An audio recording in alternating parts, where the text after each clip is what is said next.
let me just tell you why he's a piece of shit. So, a one Glenn Greenwald, remember Glenn Greenwald? Do you remember that guy? Because I do. Is really just, he's having a bizarre meltdown. He is taking this mantle of AOC, like, saying that she feared for her life during the Capitol insurrection. Somehow that's evil of her, and she's, like, conniving and Machiavellian and all that shit. So, someone on Twitter, Tempe Lover, decided to, oh, wait a second, Glenn Greenwald, don't you live in, like, an armored compound, right? Like, don't you have literal armed guards on you at all times? Like I don't know, it's just a really interesting observation. But then we see this clip here from Matthew Dimitri on Twitter, and there's actually 2 clips. Or is there 3? Is there a third one? Oh, I think that's just a, adjacent context. Anyway, so Glenn Greenwald, I don't know what's going on with this guy. I thought he was cool. Like, a couple months ago, a couple years ago, I was like, oh, Glenn's cool. Now, all of a sudden, he's going on Jimmy Dore's show? Glenn Greenwald's on Jimmy Dore's show? Jimmy Dore, who said Fred Hampton worked with Confederates?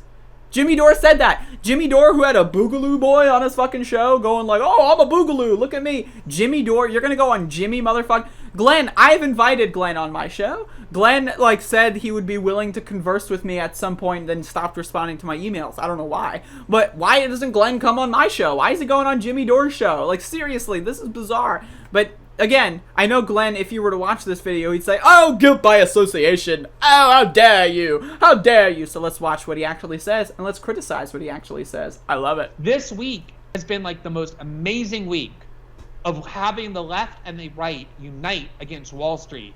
Almost everybody across the spectrum supports what those Redditors are doing and is thrilled to see these hedge fund leeches suffering. And Correct. It's created a major opportunity to regulate, to legislate, to reform. Correct. And Ted Cruz, whatever you think of him, reached out by saying, I agree with AOC about this. So that was an opportunity for right and left to join together to do something that supposedly her main reason for existing as a political figure, which is fighting income inequality. And instead she turns around and says, fuck you, I don't want to work with you. You guys got me murdered. You're a white supremacist. And suddenly the 2 camps divide again. And so I covered this. I just want to say I covered this. You can go watch like yesterday. Was it yesterday or the day before? I don't know. But I covered this. AOC goes in. Again, it's about making sure the narrative doesn't reset. Republicans want to jump on this, and they want to jump on it to be right because they know that they can maybe rehabilitate themselves. Now, this is a post-Trump world. We're in a post-Trump world now, and that's kind of what Glenn Greenwald doesn't understand, is that we're in a post-Trump world. These people are going to try to rehabilitate their image. That's why Ted Cruz is jumping on this. But again, Glenn Greenwald somehow, like, thinks that AOC is evil and manipulative and Machiavellian with all of her speech, but no one else is. So Ted Cruz saying, I fully agree. Somehow he's got no ulterior motive, but AOC has a grand ulterior motive involved for not wanting to work with it. Are you kidding me, motherfucker? Are you kidding me? Like, are you serious? Like, this motherfucker, again, Glenn Greenwald, literally, and again, I respect some of his work, and I respected him as a person up until, like, maybe a couple weeks ago, but it's like, this guy has just gone on such a dumb motherfucking stupid shit tour. Like, remember when he quit The Intercept and was like, I got censored! Remember that? Remember Glenn Greenwald? I got censored from The Intercept! An editor said that they didn't like my word choice and that I was using too much. Like, and then he cried and then pretended he got censored even though he left. He didn't get censored. He left voluntarily, right? So it's like, and then he went on this victory tour about like, oh yes, I'm a free agent. Went on fucking Joe Rogan's show talking about how trans kids are like, you know, like gonna kill people or whatever. It's really bizarre stuff. And now this guy's metamorphosis is complete. He is now like, all right, I know I lived in an armored compound because my government that I currently, like, you know, am a citizen of wants to kill me for my work and my status as a gay person. But anyone else that deals with a similar situation, fuck them. Fuck them. Says, fuck you, I don't want to work with you. You guys got me murdered. You're a white supremacist. And suddenly the 2 camps divide again, and over here you have the red team, and over here you have the blue team cheering like morons at a fucking high school football game again. Or guess what? Ted Cruz can say, I'm sorry. Is that possible? Can we do that? Is that... Hello? Is anyone on the phone? Ted Cruz? Apology? Anyone? Is that possible? No. In order to work with Republicans, you need to just let Ted Cruz... Like, why doesn't someone else do it? Why doesn't Mitt Romney do this? Where's Mitt Romney? Huh? The reasonable Republican, the self-proclaimed reasonable. Where's mid-ass motherfucking Romney? Where is that guy? No, it's Ted Cruz. Why? Because he wants to rehabilitate his image. But Glenn Greenwald apparently is too fucking dumb to know that. And he's not too dumb. He knows what he's doing. Like, again, this guy knows what he's doing. He's doing this, like, weird red-brown alliance bullshit with Jimmy Dore. This is his lane. He is not a leftist. In fact, honestly, he's probably never been a leftist. This guy's only been, like, accidentally stumbling into left, like, leaning contexts. This guy is kind of a freak show. Let's be honest. Here you have the blue team cheering like morons at a fucking high school football game again because she ruined that movement because all she wants to do is attack Republicans and fortify the Democratic Party. That is what the left has become, and they know it. And that's why all that's left for them to do is do things like talk about your personality and occasionally mine. What? What? Wait, was that, like, I just want to say, I didn't listen to this whole clip beforehand, so this is all new information. Well, not all of it, right? But, like, you know, I listened to a little bit, I skimmed through, and I'm like, I'll do this on the show. So, okay, Glenn Greenwald's argument is AOC wants to fortify the Democratic Party, and his supporting evidence is AOC wants to talk about his personality. Like, talk about main character syndrome. Glenn Greenwald has main character syndrome. This guy thinks he's the only person on planet Earth. No one else exists. AOC saying that she doesn't want to work with Ted Cruz is secretly a Machiavellian ploy to fortify the power of the Democratic Party and then attack my personality. Oh, AOC. And I'll be reasonable, and I'll say sometimes, you know, it could also be others, too, like Jimmy Dore, whose show I'm conveniently on in this moment. Oh, AOC, why? Why do you attack my personality by not mentioning me in any context? Why? Republicans and fortify the Democratic Party. That is what the left has become, and they know it. And that's why all that's... And again, this dumb motherfucker says the left and the Democratic Party are the same. Bitch, I don't even like the Democratic Party. On this show, earlier, I was shit-talking the Democratic Party. I don't even like the Democratic Party. But you can acknowledge that some of these motherfuckers in Congress are very dangerous. Like, look at the example of Harvey Milk, by the way. One of, I think actually the first openly gay person elected to a city council seat was shot and killed by a fellow legislator. What?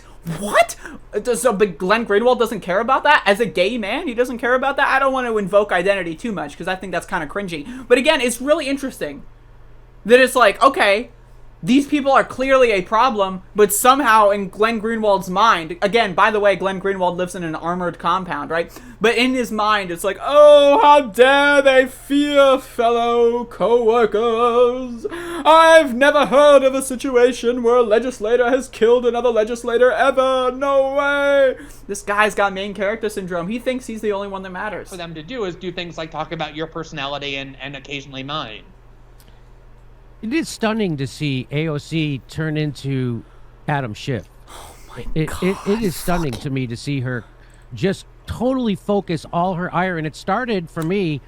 Disturbing breaking news. A tech. All right, so, you know, our friend here, Matthew Dimitri, decides to do a little bit of a contrast clip. We all know in this show, we all know what happened with the Capitol insurrection, right? So we're just going to move on. Y'all are familiar with that context. If you're not familiar with this context and you're watching this video later on, I don't care about you. This video is not for you, so maybe go look up some context, educate yourself a little bit. So let's move on. Only thing she does is, like, occasionally escalate her rhetoric about Republicans. Yes. She'll be like, oh, you're fascist, you're Nazis. She'll, like, use the words that, like, that's zero. That's nothing. That's just being an extra Democrat. That's right. That's right. And can I just make one more point, Jimmy? Can I just make one more point? No. Yes, I have to. Yes, shut up, Jimmy. I wasn't really asking. Here's the thing. I do want to say. I just want to say, like, as a comedian, I'm a comedian. You might not know that. You might just be watching this whole stream. What? This person's a comedian, right? Now, as a comedian, I respect Jimmy Dore for saying no. Right? Glenn Greenwald, by the way, not funny. I'm sorry. The way that they just interacted there, like, Jimmy actually, again, as a comedian, one comedian to another, that was pretty good delivery. Jimmy saying no, right? That was pretty good. And then Glenn Greenwald was like, I wasn't really asking. Like, just explaining the joke. Yeah, no shit, you weren't really asking. We already know that. Why are you explaining the joke? Like, I don't know, I'm sorry. And I shouldn't, I just hate when people, like, can't have comedic rapport. Is that a word, rapport? Did I use that correctly? I don't know. Can I just make one more point, Jimmy? Can I just make one more point? No. Yes, I have to. Yes, shut up, Jimmy. I wasn't really asking. Here's the thing. It's called cringe. I do want to say one thing. Like, I do believe that, like, AOC was genuinely rattled by what happened at the Capitol. Backtrack. She is the target of right-wing media in a pretty demonizing way. I'm sure it was, like, unsettling to have these mobs running through the Capitol. You have no idea if they're armed, what their intentions are. I'm sure that was scary. She made it through completely unscathed, not an even tiny little bruise on her body.